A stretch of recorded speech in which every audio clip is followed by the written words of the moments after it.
दरा डॅम पुलावर भीषण अपघात, चालक सहचालकाला जलसमाधी मिळाली असती, थोडक्यात बचाव.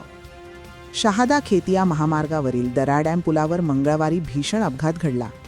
भरधाव वेगाने जाणाऱ्या आयशर वाहनाचा पुढील टायर अचानक फुटल्याने चालकाचे वाहनावरील नियंत्रण सुटले आणि वाहनाने पुलाचे कठडे व डिवायडर तोडत थेट पुलाखाली झेप घेतली. सुदैवाने वाहन पूर्णपणे पाण्यात कोसळले नाही, त्यामुळे चालक व सहचालकाचा थोडक्यात जीव वाचला. प्रत्यक्षदर्शींनी दिलेल्या माहितीनुसार आयशर वाहन आणखी काही फूट पुढे गेले असते तर ते थेट डॅमच्या पाण्यात कोसळले असते. अशा परिस्थितीत चालक, सहचालक आणि ट्रकला जलसमाधी मिळाली असती.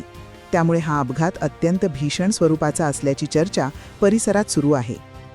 अपघाताचा मोठा आवाज होताच परिसरातील नागरिकांनी घटनास्थळी धाव घेतली. स्थानिकांच्या मदतीने जखमी चालक व सहचालकाला बाहेर काढण्यात आले. दोघांनाही किरकोळ दुखापत झाली असून उपचारासाठी रुग्णालयात दाखल करण्यात आले आहे. या अपघातात आयशर वाहनाचे मोठ्या प्रमाणात नुकसान झाले असून पुलाचे कठडेही तुटले आहेत. काही काळ महामार्गावरील वाहतूक विस्कळीत झाली होती. माहिती मिळताच पोलीस व संबंधित यंत्रणा घटनास्थळी दाखल झाली असून पुढील तपास सुरू आहे.